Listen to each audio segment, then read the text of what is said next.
سورہ اعراف پارہ نمبر 8، یہاں سے آج ہماری تلاوت کا آغاز ہوا ہے۔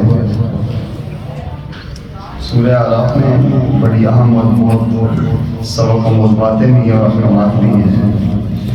اس کی آیت نمبر 10 میں اللہ فرماتے ہیں وَلَقَدْ مَكَّنَّاكُمْ فِي الْأَرْضِ، اور ہم نے رہنے کے لیے تمہیں زمین میں جگہ دی ہے۔ وَجَعَلْنَا لَكُمْ فِيهَا مَعَائِشَ، اور ہم نے بنا دی ہیں تمہارے لیے اس میں زندگی گزارنے کے سامان۔ قَلِيلًا مَا تَشْكُرُونَ، وہ تھوڑے لوگ ہیں جو تم شکر کرتے ہو۔ حضرات علماء فرماتے ہیں کہ جو بندہ اس آیت مبارکہ کو 151 مرتبہ روزانہ پڑھے وَلَقَدْ مَكَّنَّاكُمْ فِي الْأَرْضِ، اللہ تعالیٰ معیشت کی تمام مشکلیں اس کی آسان کر دیتے ہیں اور ہر قسم کی رزق کی رکاوٹیں ختم ہو جاتی ہیں۔ اس کے بعد آدم علیہ السلام کا اور جو ابلیس کا واقعہ ہے وہ ساری جگہوں پہ اللہ نے بیان کیا ہے۔ یہاں بھی اس کا ایک حصہ بیان کیا جا رہا ہے۔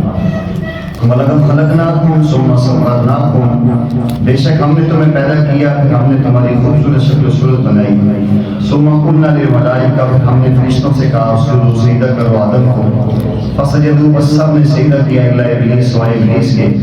لم یکن من الساجدین، وہ سجدہ کرنے والوں میں شامل نہیں تھا۔ قال، اللہ نے فرمایا ما منعک اے ابلیس، تمہیں کس چیز نے منع کیا ہے اللہ یسجد اذ امرتک، کہ تم سجدہ نہ کرے اس کو جس کا میں نے تمہیں حکم دیا ہے۔ کیا وجہ ہے تمہیں آدم کو سجدہ کیوں نہیں کیا؟ میں نے تمہیں حکم دیا ہے، اور وہ ایک سجدہ جسے تو گراں سمجھتا ہے دیتا ہے بندوں کو ہزاروں سیروں سے نجات۔ اس نے کہا انا خیر منہ خلقتنی من نار وخلقتہ من طین، میں اس سے افضل ہوں، میں اس سے بہتر ہوں۔ افضل جو ہوتا ہے وہ اپنے سے گھٹیا کو سجدہ نہیں کیا کرتا، جس سے میں اعلیٰ ہوں اس لیے میں نے سجدہ نہیں کیا۔ یہ اس کے اندر تکبر تھا اور اس کے اندر انانیت تھی اور اس کے اندر عجب تھا کہ میں اعلیٰ ہوں، حالانکہ اس کو چاہیے تھا کہ گر جاتا کہ میں جتنا بھی ہوں وہ میرا رب ہے۔ اس کو اپنی عبادت پہ ناز تھا، اس سے اپنے علم پہ ناز تھا۔ جب انسان علم پہ ناز کرے یا عبادت پہ ناز کرے اس کا انجام یہی ہوا کرتا ہے جو اس کے ساتھ ہوا۔ اللہ جل جلالہ نے فرمایا فاہبط منہا، اتر جایا جنت سے، وما یکن لک ان تتکبر فیہا، کیونکہ یہ تیرے لیے مناسب نہیں ہے کہ تو تکبر بھی کرے اور میرے جنت میں رہے۔ ایک جملہ استعمال کرتے ہیں عام طور پہ ایسے محاورے کے طور پہ کہ سمندر میں بھی رہے اور پھر مگرمچھ سے بیر بھی لے، ایسا نہیں ہو سکتا۔ وہاں رہے گا تو مگرمچھ سے دوستی لگانی پڑے گی۔ تو اللہ بھی فرماتے ہیں رہے گا میری جنت میں اور میرے ساتھ مقابلہ کرے، ایسا نہیں ہو سکتا۔ تو اتر جائے یہاں سے، انک من الصاغرین، کہ بے شک تو ذلیل لوگوں میں سے ہو چکا ہے۔ اچھا اب دیکھیں علماء فرماتے ہیں کہ ظالم بدبخت کے پاس علم بھی بڑا تھا، معرفت بھی بڑی تھی اس کے پاس۔ معرفت یہ تھی، اسے پتہ تھا کہ اللہ کے غصے پر اللہ کی رحمت حاوی ہے۔ میں اگر مہلت چاہوں گا مجھے مہلت مل جائے گی۔ فوراً کہا انظرنی الی یوم یبعثون، اے اللہ مجھے قیامت کے دن تک جب دوبارہ آپ اٹھائیں گے نا مجھے اس وقت تک مہلت دے دیں، مجھے موت نہ آئے۔ اللہ نے فرمایا انک من المنذرین، جاؤ میں نے تمہیں مہلت دے دی ہے۔ اب جب اسے مہلت مل گئی اسے یقین ہو گیا کہ اللہ تعالیٰ نے اب مجھے کھلی چھوٹ دے دی ہے۔ اب اس نے پینترا بدلا، کہنے لگا فَبِمَا أَغْوَيْتَنِي لَأَقْعُدَنَّ لَكَ لَهُمْ صِرَاطَكَ الْمُسْتَقِيمَ، جیسے الیاذ باللہ جملہ غلط کہہ رہا ہے کہ جیسے آپ نے مجھے گمراہ کر دیا ہے میں ضرور بیٹھوں گا ان کے راستوں میں۔ ثم لآتینہم من بین ایدیہم، میں جو آپ کے بندے ہوں گے ان کے سامنے بیٹھ کر گمراہ کروں گا، ومن خلفہم، ان کے پیچھے بیٹھ کر گمراہ کروں گا، وعن ایمانہم، ان کی دائیں طرف سے آ کے گمراہ کروں گا، وعن شمائلہم، ان کی بائیں طرف سے آ کر گمراہ کروں گا، ولا تجد اکثرہم شاکرین، اور ہم اکثر کو شکر گزار بندہ نہیں پائیں گے۔ 4 جہات اس نے ذکر کیا ہے، آگے پیچھے دائیں اور بائیں۔ یہ 4 ہی سمت ہوتی ہیں کہ سمت سے آ کر میں گمراہ کروں گا۔ اللہ والے فرماتے ہیں 2 سمت وہ چھوڑ گیا، اوپر اور نیچے۔ جو بندہ اوپر اللہ کی طرف دیکھ کر دعا مانگے گا اس سے محفوظ ہو جائے گا، جو بندہ نیچے دیکھے گا آئسین کی ساری پیدا کرے گا وہ اس کے شر سے محفوظ ہو جائے گا۔ اللہ جل جلالہ نے آگے فرمایا اخرج منہا مذموما مدحورا، نکل جائے یہاں سے تو ذلیل اور خوار ہوں گے۔ لمن تبعک منہم، جو تیرے ساتھ پیروی کرنے والے ہوں گے۔ لأملأن جہنم منکم اجمعین، تمہیں بھی ان سب کو جہنم میں جمع کروں گا۔ پھر آدم علیہ السلام سے آگے جو ہے کہ وہ تفصیل ہو چل رہا ہے۔ فوسوس لهما الشیطان لیبدی لهما ما وری عنہما، اس شیطان ظالم نے وسوسہ ڈالا اور اس کی ترتیب بنائی اور ان سے وہ جنت کے لباس اتارنے کی کوشش کی، یہ ساری چیزیں۔ اب ہوا کیا، وقاسمہما، اس نے اللہ کی قسمیں کھائیں کہ اللہ کی قسم انی لکما لمن الناصحین، میں آدم اور حوا تمہارا بڑا خیر خواہ ہوں۔ خدا کے نام پر جو اللہ والے ہوتے ہیں جب ان کے سامنے اللہ کا نام لینا تو وہ فوراً جھک جاتے ہیں، اللہ کا نام لے رہا ہے۔ اللہ والے اکثر ہر انسان پہ اعتماد کر بیٹھتے ہیں، تو انہوں نے کہا اللہ کا نام لے رہا ہے، اس کی بات پہ آگے فدلاہما بغرور، اس نے فریب دیا، اور یہ آگے ساری ترتیب اس کی چل رہی ہے۔ آگے چل کے اگلے رکوع میں اللہ تعالیٰ فرماتے ہیں یا بنی آدم، اے بنی آدم، قد انزلنا علیکم لباسا، تحقیق اس نے تمہارا لباس اتارا ہے، یواری سوادکم ریشا، تمہاری ستر کی جگہ جو چھپانے کی جگہ تھی سے ہم کو ننگا کرنے کی کوشش کی ہے، ولباس تقوی خیر، ذالک خیر، لباس تقوی سب سے بہتر ہوتا ہے۔ آپ کو چاہیے کہ آپ اس سے بچیں۔ دیکھیں اللہ تعالیٰ نے جملہ کون سا استعمال کیا تھوڑی سی غیرت جگانے کے لیے، یا بنی آدم، اے آدم کی اولاد، لا یفتننکم الشیطان، تمہیں شیطان بکھائے نہیں، کما اخرج ابویکم من الجنت، جیسے نے تمہارے باپ اور ماں کو جنت سے نکالا ہے، ینزع عنہما لباسہما، اس نے ان کا لباس اتروایا ہے، لیریہما سوآتہما، تاکہ ان کے ستر کی چیزیں دکھلائے، انہ یراکم، وہ تمہیں دیکھتا ہے، وہ قبیلہ، وہ بھی دیکھتا ہے اور اس کی نسل اور قبیلہ بھی تمہیں دیکھتا ہے، من حیث لا ترونہم، ایسی جگہ سے جہاں سے تم نہیں دیکھ سکتے، انا جعلنا الشیاطین اولیاء للذین لا یؤمنون، بے شک ہم نے شیطان کو ان کا دوست بنایا ہے جو اللہ پر ایمان نہیں لاتے۔ تو یہاں ہمیں حکم دیا کہ دیکھو تمہارے باپ کو اس نے خراب کیا ہے، تمہارے بڑوں کی اس نے بےزتی کی ہے۔ ہمیشہ خاندانی بندہ اپنے ماں باپ کی عزت کی لاج رکھتا ہے، یار یہ وہ بندہ ہے جیسے ماں میرے ماں باپ کے ساتھ زیادتی کی ہے، میرا ضمیر نہیں مانتا کہ میں اس کے ساتھ بیٹھوں۔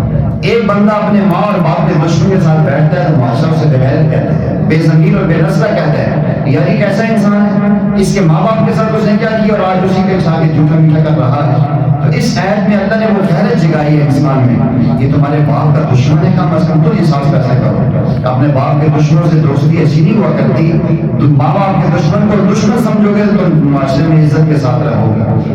آگے فرمائے یا بنی آدم، اے بنی آدم، خذوا زینتکم، تم لے لو زینت، عند کل مسجد، ہر نماز کے وقت میں، وَكُلُوا وَاشْرَبُوا، کھاؤ اور پیو، وَلَا تُسْرِفُوا، اسراف نہ کرو، إِنَّهُ لَا يُحِبُّ الْمُسْرِفِينَ، اللہ تعالیٰ اسراف کرنے والوں کو پسند نہیں کرتے۔ یا اللہ تعالیٰ نے ایک ہمیں دعوت فکر دی ہے کہ جب بھی نماز کے لیے آئیں تو خوبصورت ہو کے آئیں، لباس بہترین پہن کے آئیں، خوشبو لگا کے آئیں، داڑھی کو کنگھی کر کے آئیں، بہترین لباس ہو کہ اللہ جل جلالہ کی عام ملاقات کرنے کے لیے آئیں۔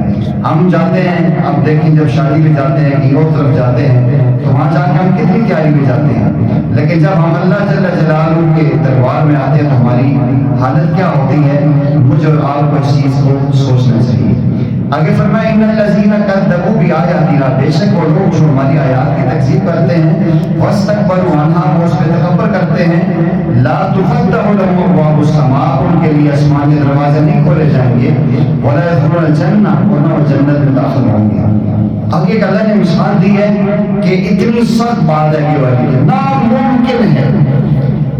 اگلے جملہ سن لے پھر میں سمجھاتا ہوں۔ حتی یلج الجمل فی سم الخیاط، جب تک اونٹ سوئی کے ناکے سے نہ گزر جائے، یعنی یہ وہ لوگ ہیں کہ ان کا آسمان کے دروازے کھلنا، جب نیک بندہ مرتا ہے تو آسمان کی رحمت کے دروازے کھلتے ہیں، اس کی روح پر جاتی ہے، استقبال ہوتا ہے، اور جب کافر بندہ مرتا ہے تو آسمان کے دروازے بند کر دیے جاتے ہیں، اس کی روح کو نیچے پھینک دیے جاتے ہیں۔ اللہ فرماتے ہیں جو ہماری آیات کی تکذیب کرتے ہیں اور مذاق کرتے ہیں، یاد رکھیں ان کے لیے آسمان کے دروازے بھی نہیں کھلیں گے اور نہ ہی وہ جنت میں داخل ہو سکتے ہیں اس وقت تک جب تک اونٹ سوئی کے ناکے سے نہ گزرے۔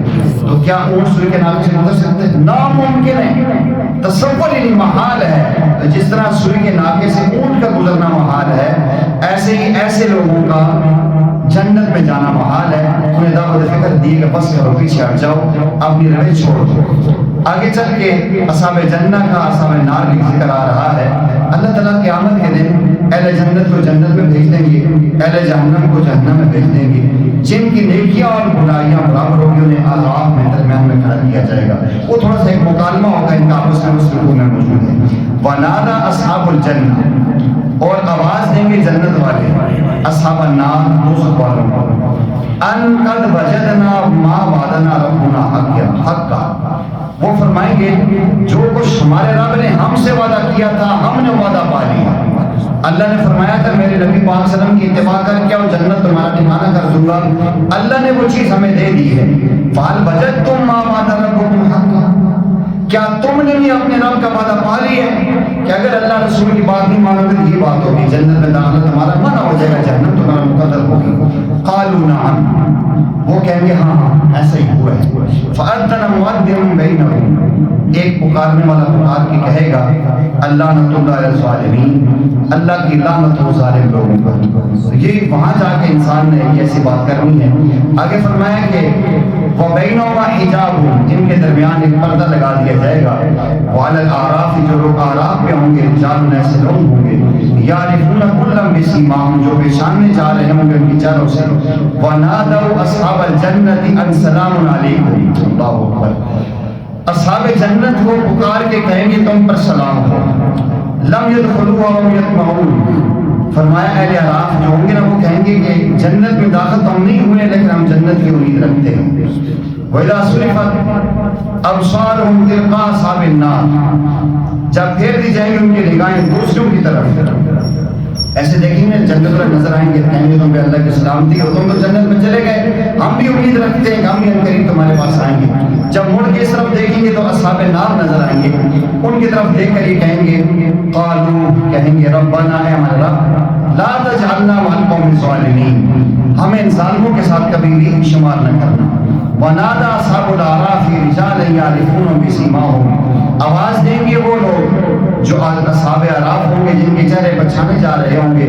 قالوا ما اغنى عنكم جمعكم وما كنتم تستكبرون، وہ کہیں گے کہ تمہارا تکبر کرنا تمہارے کچھ کام نہ آیا۔ پھر نادار مسلمانوں کو دیکھ کر کہیں گے هؤلاء الذين اقسمتم لا ينالهم الله برحمة، یہ وہ لوگ ہیں جنہیں ہم کہتے تھے ان کو اللہ کی رحمت ملے گی نہیں، یہ غریب لوگ ہیں، دنیا میں ان کی ذلت ہے، دنیا میں ان کے فاقے ہیں، دنیا میں زندگی کا مزہ نہیں چکا اور آخرت میں بھی نہیں چکے گا۔ کہتے ہم یہ کہتے تھے، اللہ تعالیٰ ان کو فرمائیں گے ادخلوا الجنت، داخل ہو جاؤ جنت میں، لا خوف علیکم ولا انتم تحزنون، نہ تم پر غم ہوگا اور نہ آج خوف ہوگا۔ اب یہ اصحاب نار جب دیکھیں گے نا کہ اہل جنت پانی پی رہے ہیں، اہل جنت جنت کے پھل کھا رہے ہیں، اہل جنت مزے اور عیاشی میں بیٹھے ہوئے ہیں، تو یہ ان سے کہیں گے کہ ہم جہنم کی گرمی کی تپش سے نہ پڑے، پیاس ہم سستا آ گئے، گلے ہمارے خشک ہو چکے ہیں، ہونٹ ہمارے آپس میں چپچپا رہے ہیں، کچھ مہربانی کرو ہمیں پانی ڈال دیا، کچھ ہمیں پانی دے دو ہم ٹھنڈے ہو جائیں، جہنم کی آگ ہلکی ہو جائے۔ ونادى اصحاب النار، پکاریں گے جہنم والے اصحاب الجنہ، جنت والوں سے، ان افیضوا علینا من الماء، کہ تھوڑا سا پانی ہم پر بھی ڈال دو، اور مما رزقکم اللہ، جو اللہ نے تمہیں رزق دیا کچھ ہمیں بھی دے دو۔ قالوا، جنت والے کہیں گے ان اللہ، بے شک اللہ تعالیٰ نے حرمہما علی الکافرین، یہ کافروں پر حرام قرار کر دیا ہے، آج تمہیں پانی نہیں ملے گا۔ دنیا میں کافروں کو ہم دے دیتے تھے، دنیا میں کھانا بھی تمہیں دے دیتے تھے، لیکن آج جنت ہماری ہے۔ کل کی دنیا پچھلے والی تمہاری تھی، وہاں جنت دنیا تمہاری تھی، ہم قید خانے میں تھے، آج جنت ہمارے پاس ہے، آج تم قید خانے میں رہو گے۔ انہیں یہ سزا کیوں ملی؟ یہ قرآن بتا رہا ہے کہ جہنم میں کیوں گئے ہیں، یہ اصل سبب ہے۔ الذین، یہ وہ لوگ ہیں اتخذوا دینہم لہوا ولعبا، انہوں نے دین کو کھیل تماشا بنا رکھا تھا۔ وغرتہم حیات الدنیا، اور دنیا کی زندگی نے ان کو دھوکے میں ڈالا تھا۔ اللہ کہہ رہے ہیں فالیوم، آج کے دن ننساہم، ہم نے ان کو بلا دیا، کما نسوا لقاء یومہم ھذا، جیسے انہوں نے ہماری ملاقات کو بلایا تھا۔ آج اگر ہم اللہ جل جلالہ کو بلا دیں گے، اللہ جل جلالہ کی بات نہیں مانیں گے، تو دیکھ لیں اللہ جل جلالہ فرما رہے ہیں میری طرف سے بھی اعلان یہی ہوگا کہ پھر میں بھی بلا دوں گا اور میرے ہاں تمہاری کوئی بھی حیثیت نہیں ہوگی۔ آگے مختلف قوم ہود کا، قوم عاد کا، قوم سمود کا، اور آگے قوم صالح کا وہ ذکر آ رہا ہے، جس کے اندر انہوں نے جو ہے کہ وہ اونٹنی کی بات کی تھی اور آپ اونٹنی لے آئے تھے اور پھر بھی نہیں مانا، اللہ کا عذاب ہے۔ آگے قوم لوط کا ذکر آتا ہے، لوط علیہ السلام کی جو قوم تھی وہ خلاف الفطرت گناہ میں چلے گئے تھے، لوطی فعل کرتے تھے۔ عام طور پہ انسان اپنی شہوت پوری کرتا ہے اپنی جزوی جنس سے، مرد اور عورت کا ملاپ ہوتا ہے، لیکن وہ مرد کے ساتھ معاملہ کرتے تھے، جس طرح آج بھی دنیا میں بعض ملکوں میں یہ قوانین بنائے ہیں کہ مرد سے شادی کرے اور عورت سے شادی کرے۔ لوط علیہ السلام نے ان کو کہا کہ دیکھو یہ گندی باتیں ہیں، یہ چیز ٹھیک نہیں ہے، دنیا میں کسی نے ایسا گناہ نہیں کیا، نے جواب کیا دیا جو آج بھی لوگ دیتے ہیں. وَلُوطًا إِذْ قَالَ لِقَوْمِهِ جب لوط علیہ السلام نے اپنی قوم سے کہا أَتَأْتُونَ الْفَاحِشَةَ کیا تم بے حیائی کا کام کرتے ہو؟ مَا سَبَقَكُم بِهَا مِنْ أَحَدٍ مِنَ الْعَالَمِينَ جو ہم سے پہلے پوری کائنات میں کسی نے بھی ایسا گناہ نہیں کیا. وہ گناہ کیا تھا؟ إِنَّكُمْ بے شک تم لَتَأْتُونَ الرِّجَالَ شَهْوَةً مردوں کے پاس آتے ہو شہوت کے لیے مِن دُونِ النِّسَاء عورتوں کو چھوڑ کے بَلْ أَنْتُمْ قَوْمٌ مُسْرِفُونَ تم حد سے بہت بڑے ہوئے ہو. اب ہونا یہ چاہیے تھا کہ انہیں گناہ کا احساس ہوگا, ندامت ہوتی, شرمندگی ہوتی ہم غلط کام کر رہے ہیں. آج بھی کسی غلط کام والے کو کہو نا کہ یار تو بڑا غلط کام کر رہے ہیں, وہ کہتے سانو پتہ ہے تو بڑا پاک صاف ہے, سانو پتہ ہے تو دو نہ دھول کے آئے ہیں. یہ جواب انہوں نے بھی یہ جواب دیا. وما کان جواب قومی اور ان کی قوم کا یہ جواب تھا نہیں تھا مگر ان قالوا وہ کہتے تھے اخرجوهم من قريتكم ان لوگوں کو اپنی بستی سے نکال دو. انہم اناس یتطہرون یہ بڑے پاک صاف بن کے آئے ہیں, یہ بڑے صاف ستھرے ہیں, ہمیں گندا کہہ رہے ہیں. تو آج بھی ایسا ہی ہوتا ہے کہ جو انسان خود غلط ہوتا ہے وہ دوسرے کو کہتا ہے سانو پتہ ہے یار تم کتنا دو دیتے کتنا پانی سے, ایسا نہیں کہنا چاہیے. یہ قوم لوط نے جواب دیا تھا.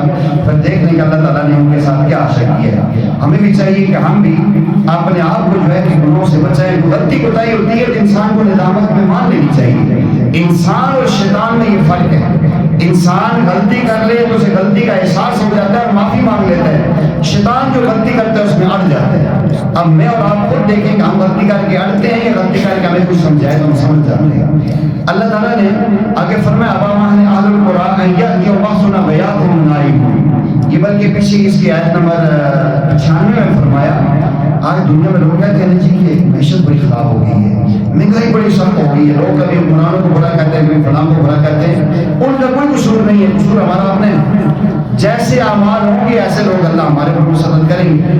اس آیت میں اللہ یہ بتا رہے ہیں کہ دنیا میں برکت کیسی آتی ہے, دنیا میں رزق کی وسعتیں کیسے آتی ہیں. سماعت فرمائیں ولو ان اہل القرى اور اگر یہ بستیوں والے ہو جاتے آمن ایمان والے واتقوا تقوی اختیار کرتے لفتحنا علیہم برکات من السماء والارض ہم آسمان اور زمین کے برکتوں کے دروازے کھول دیتے. ہمیشہ آسمان اور زمین سے برکتوں کے دروازے اس وقت کھلتے ہیں جب دنیا والے لوگ ایمان اور اعمال والی کوشش کرتے ہیں. اور جب انسان جو ہے کہ ایمان اور اعمال والی کوشش نہ کرے اللہ جل جلالہ کی طرف سے انسان پہ رحمتوں کے دروازے نہیں کھلا کرتے. آگے چل کے ذکر آ رہا ہے وَلَقَدْ أَخَذْنَا آلَ فِرْعَوْنَ بِالسِّنِينَ وَنَقْصٍ مِّنَ الثَّمَرَاتِ لَعَلَّهُمْ يَتَّقُونَ اور ہم نے گرفتار کیا فرعون کی قوم کو کئی سال کا سالی میں اور ہم نے ان کے پھل اور یہ نعمتیں چھین لی. مقصد یہ تھا کہ شاید یہ وہ نصیحت حاصل کریں لیکن انہیں اس سے کچھ بھی احساس نہ ہوا. فَإِذَا جَاءَتْهُمُ الْحَسَنَةُ قَالُوا لَنَا هَٰذِهِ اور جب کوئی فائدے کی بات آتی تو کہتے ہیں کہ ہماری وجہ سے ہے. وَإِن تُصِبْهُمْ سَيِّئَةٌ اور جب ان پہ کوئی مصیبت پریشانی آتی يَطَّيَّرُوا بِمُوسَىٰ وَمَن مَّعَهُ کہتے ہیں کہ اللہ یعص باللہ یہ موسیٰ اور اس کے ساتھ بھی نوسط ہے. برائی آتی تو کہتے ہیں ان کی وجہ سے ہے, اچھائی آتی تو ہماری وجہ سے. اللہ نے کہا اللہ اگارہ ہو انما طائر عند اللہ یہ بدنصیبی یا نوسط اللہ کی طرف سے آتی ہے, اکثر لوگ نہیں جانتے. تو یہ فرمایا کہ انسان کو ہمیشہ یہ چاہیے کہ اپنی جو ہے نا اپنے آپ کو سنبھالے کہ میری غلطی ہے, میری وجہ سے ایسا ہو رہا ہے. اللہ تعالیٰ نے پھر آگے ان پہ نا بڑے سخت قسم کے عذاب بھیجے. فارسلنا علیہم طوفان اللہ کہتے ہیں ہم نے طوفان بھیجا, والجراد ٹڈی کا عذاب بھیجا, والقمل جوؤں کا عذاب بھیجا, والضفادع مینڈک کا عذاب بھیجا, والدم خون کا, آیات مفصلات وہ ساری تفسیر والی اللہ تعالیٰ نے یہ ساری چیزیں بھیجی. فاستکبروا وکانوا قوما مجرمین یہ سب کچھ انہیں اس لیے ملا میں تکبر کیا تھا اور مجرم لوگ تھے. وہ پانی پیتے ان کے پیالے میں مینڈک آ جاتی, وہی پانی موسیٰ علیہ السلام کو متی پیتا صاف ہو جاتا.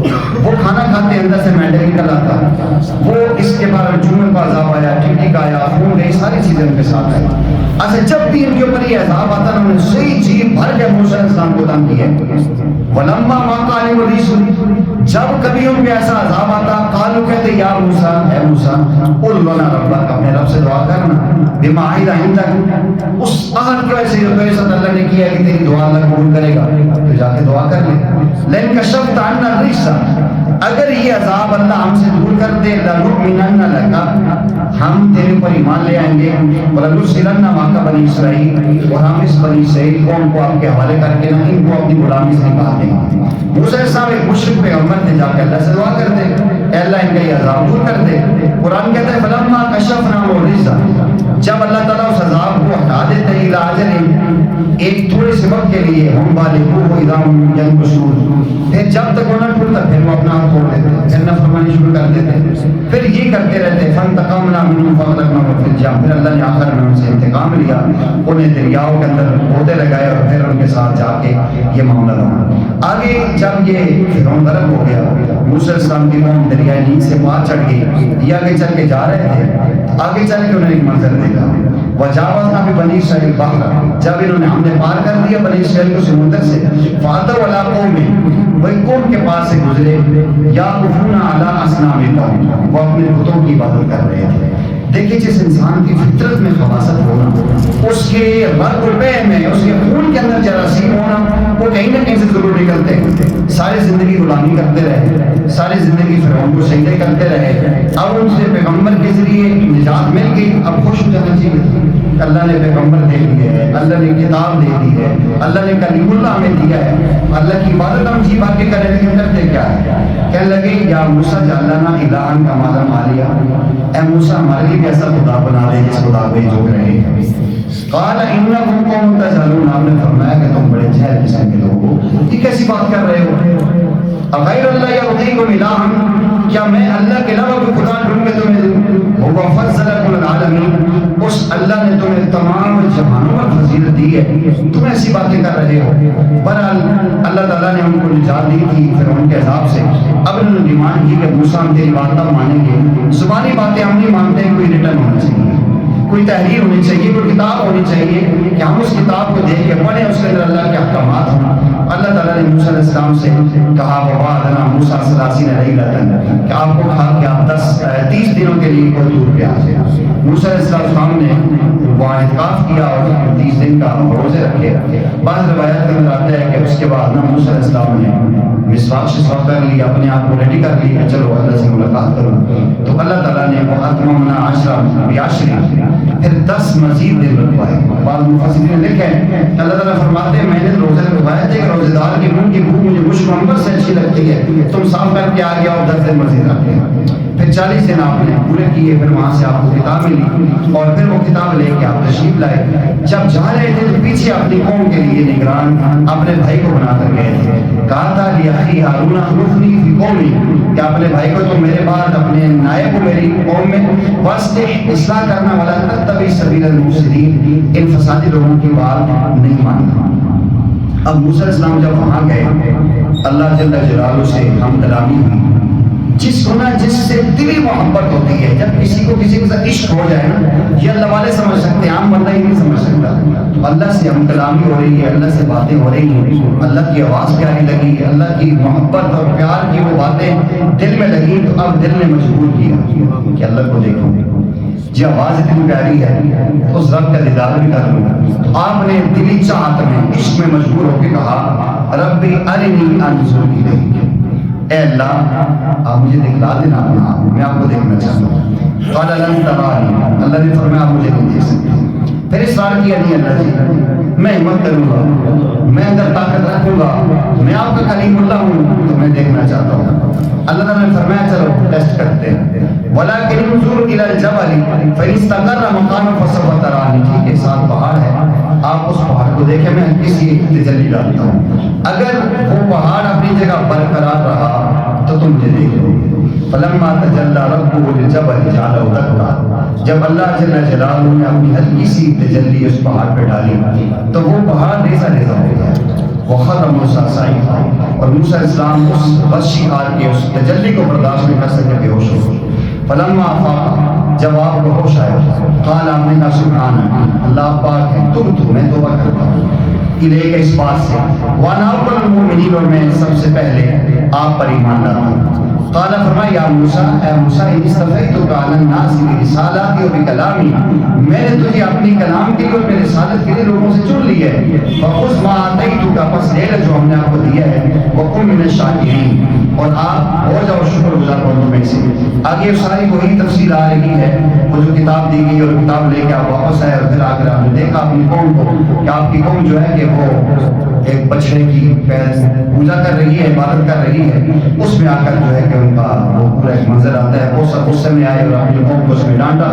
وہ بڑی تفصیل کے ساتھ ذکر آ رہا ہے. اللہ فرما رہے ہیں کہ انہوں نے یہ جب معاملہ کیا تو اللہ تعالیٰ نے ان پہ عذاب مسلط کیا اور یہ پریشانیوں میں رہے. 40 سال میدان میں چلتے رہے. پھر آگے چل کے ان کو پیاس لگی. جب پیاس لگی تو موسیٰ علیہ السلام سے کہا انہوں نے وَأَوْحَيْنَا إِلَىٰ مُوسَىٰ کہنے لگے ہمیں پیاس لگی ہے, پیاس سے ہم مہربانی کریں, ہمیں پانی پلائیں, پانی کا انتظام کریں. اللہ فرماتے ہیں کہ ہم نے دیکھی موسیٰ علیہ السلام کی طرف اِذِ اسْتَسْقَوْا قَوْمُهُ فَقُلْنَا اضْرِب بِعَصَاكَ الْبَحْرَ. یہ ایک تو یہ کہ وہ حجر آپ باہمی جب پتھر پہ لاٹھی مارے فَانْبَجَسَتْ مِنْهُ اثْنَتَا عَشْرَةَ عَيْنًا, پھر اس میں سے جو ہے کہ وہ 12 چشمے نکل گئے. ہر ایک اس میں سے پانی ملتا رہا اور انہوں نے پانی پیا اور منا سلوہ کھاتے رہے. سب سے پہلے یہ جو ذخیرہ دوزی کی لعنت ہے نا, یہ بنی اسرائیل نے شروع کی.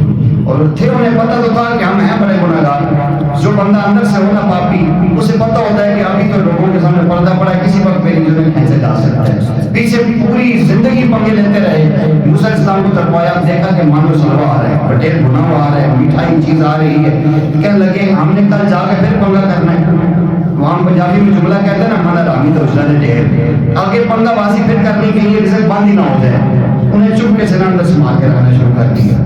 منع کیا تھا کہ سنبھالنا نہیں ہے, روزانہ تازہ رزق آپ کو ملے گا. تو جب انہوں نے کیا تو اس سے پہلے کبھی بھی کھانا خراب نہیں ہوا, کبھی بھی کوئی چیز جو ہے نا باسی نہیں رسولی نہیں لگی. تو ایک تو یہ پنگا کیا, وہ معاملہ ان کے ساتھ ہوا. اور آگے چل کے پھر جو ہے کہ انہوں نے جب آگے چلتے رہے, بڑا لمبا واقعہ ہے. من سلوا اللہ نے جنتی کھانا دیا, لیکن اتنے ظالم اور بدبخت تھے, کہنے لگے جی ہم لن نصبر علی طعام واحد, کھانا کھا کے تک گئے, مک گئے جی, بس کوئی اور آنا چاہیے. کیا چیز ہے یہ جی؟ پیاز چاہیے, لہسن چاہیے, دال مسور چاہیے, یہ چیزیں کھانی ہے ہم نے, لوبیا شوبیا کھانا ہے, یہ ہم جنتی پھل نہیں کھاتے. تو پھر اللہ تعالیٰ نے فرمایا کہ ٹھیک ہے, کئی جگہ یہاں بھی ہے, کسی جگہ بھی کہا کہ چلو اگر تم کھانا چاہتے ہو مصر میں داخل ہو جاؤ. 2 شرطیں, ایک تو آپ نے سجدہ کرنا ہے وہاں جا کے, معافی مانگنی ہے کہ اللہ ہم نے تیری اعلیٰ چیز کو ہم نے دھتکارا ہے, ہمارا بہت بڑا قصور ہے, تو یہ ہمارا غلطی ہے, سجدہ کرنا. دوسری خطہ تم کہنا اللہ ہماری خطائیں ہیں, ہمارے قصور ہیں. اب ان ظالم بدبختوں نے پھر پنگا بازی کی. کتابوں میں لکھا ہے کہ مصر کے پاس پہنچے, سجدہ نہیں کیا, پہلے پاؤں آگے کی, ایسے ہو کے پاؤں اندر داخل کی, اور پھر خطہ تو تک تم کہنے لگے کہ اللہ جی کھانا چاہیے, دانے چاہیے. اللہ نے کہا گناہ کرو, یہ اللہ کہہ رہے فبدل الذین ظلموا, ظالموں نے وہ بات تبدیل کر دی, غیر الذی قیل لہم, جو ان سے ہم نے کہی تھی کہ سجدہ کر کے جانا, قوم نے کی. خطتن کہنا, خندتن کہنے لگے.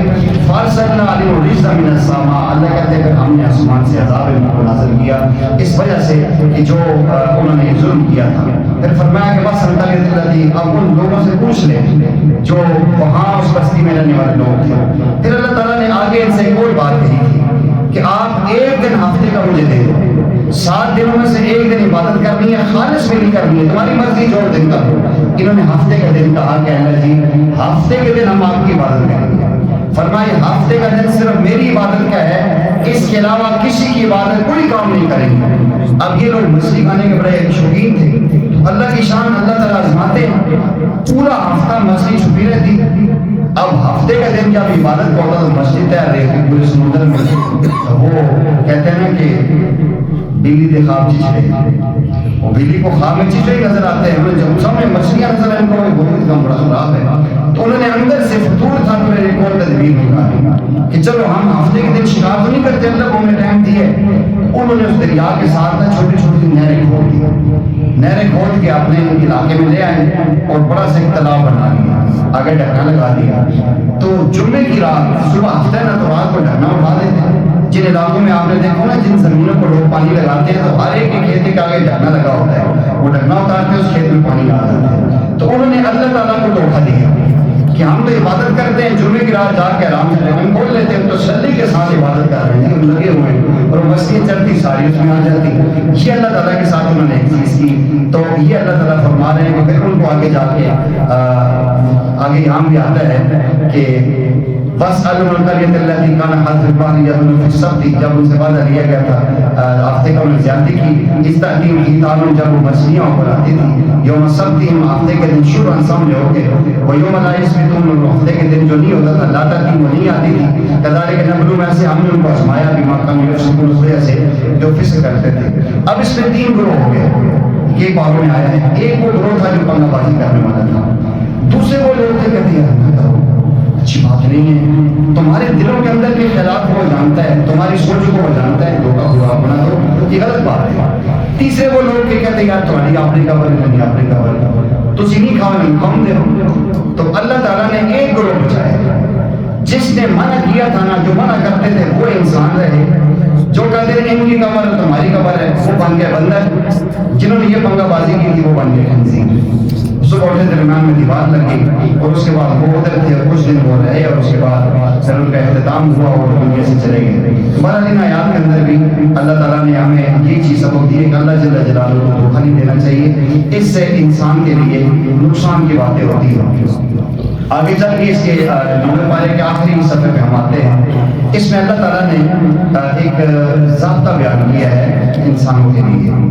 نبی کریم صلی اللہ علیہ وسلم موجود ہے، میں اکثر کہتا ہوں یہ حقیقت ہے، آپ پورے قرآن کو پڑھیں نا، یہ بالکل یہ دیوانگ دعا جملہ ہے، یوں محسوس ہوتا ہے کہ پورا قرآن جو اللہ نے اتارا ہے نا اپنے محبوب کو راضی کرنے کے لیے، اپنے نبی صلی اللہ علیہ وسلم کو تسلی دینے کے لیے۔ نبی پاک صلی اللہ علیہ وسلم تشریف فرمائیں اور ابو جہل لوگ یہ کہہ رہے ہیں کہ اللہم ان کان ھذا الحق، اے اللہ اگر محمد صلی اللہ علیہ وسلم سچے نبی ہیں، فامطر علینا حجارۃ من السماء، آسمان سے پتھر برسا ہم پر۔ بیت اللہ کے اندر آ کے آپ نے بھی بدعا کر رہے ہیں اے اللہ اگر محمد صلی اللہ علیہ وسلم سچے نبی ہیں، تیرے برحق پیغمبر ہیں، تو ہمیں پتھر برسا اور ہمیں مار دے، یہ عذاب دے دے۔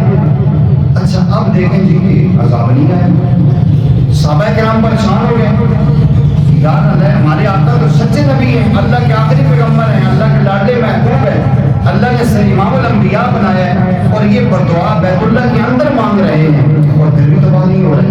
اب نبی کریم صلی اللہ علیہ وسلم بھی ہلکا سا تھوڑا سا محسوس تو دل میں ہوتا ہے، بولے تو نہیں ہے لیکن یہ میں سچا نبی ہوں، نبی سب سے پہلے اپنے نبوت پہ ایمان لاتا ہے اور پھر بھی ان پہ پتھر نہیں برس رہے۔ اللہ اکبر، اللہ نے عجیب بات کہی ہے، فرمایا وما کان اللہ لیعذبہم، اللہ نہیں چاہتا ہے ان کو عذاب دینا، کیوں جی؟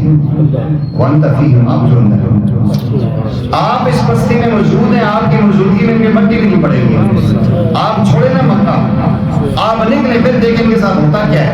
اور ہوا پھر جب پیارے آقا مکہ شریف سے نکل کے مدینہ شریف گئے، پھر دیکھیں کیا حال ہوا، کیسے پھٹے اڑے اور کیسے ان کی گردنیں اتری۔ وہ تو نبی پاک صلی اللہ علیہ وسلم میں پہنچا صاحبان تھا ان کے لیے، وہ ظالم بدبخت سمجھے نہیں ہیں۔ فرمایا کہ اللہ تعالیٰ ایسا کر ہی نہیں سکتے، اللہ نے ساری کائنات بنائی ہے محبوب کے واسطے، تو یہ کیسے ہو سکتا ہے کہ اس محبوب کی موجودگی میں اللہ جل جلالہ جو ہے کہ وہاں ان کے ساتھ جو ہے وہ معاملہ کرے۔ تو ایک تو یہ چیز فرمایا کہ اللہ کبھی بھی قوم کو ہلاک نہیں کرے گا، عذاب نہیں دے گا۔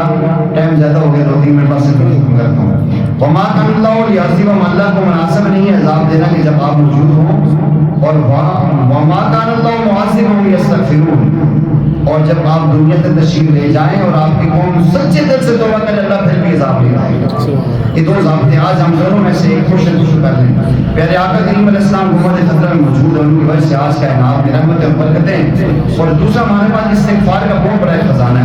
پیارے آقا کریم صلی اللہ علیہ وسلم نے فرمایا ہے، آگے بہت پیاری باتیں لیکن ٹائم بہت اوپر ہو گیا، تو پیارے آقا صلی اللہ علیہ وسلم نے فرمایا کہ طوبیٰ لمن وجد فی صحیفتہ استغفارا کثیرا، خوش نصیب ہے وہ انسان قیامت کے دن جس کے نام اعمال میں استغفار ہو۔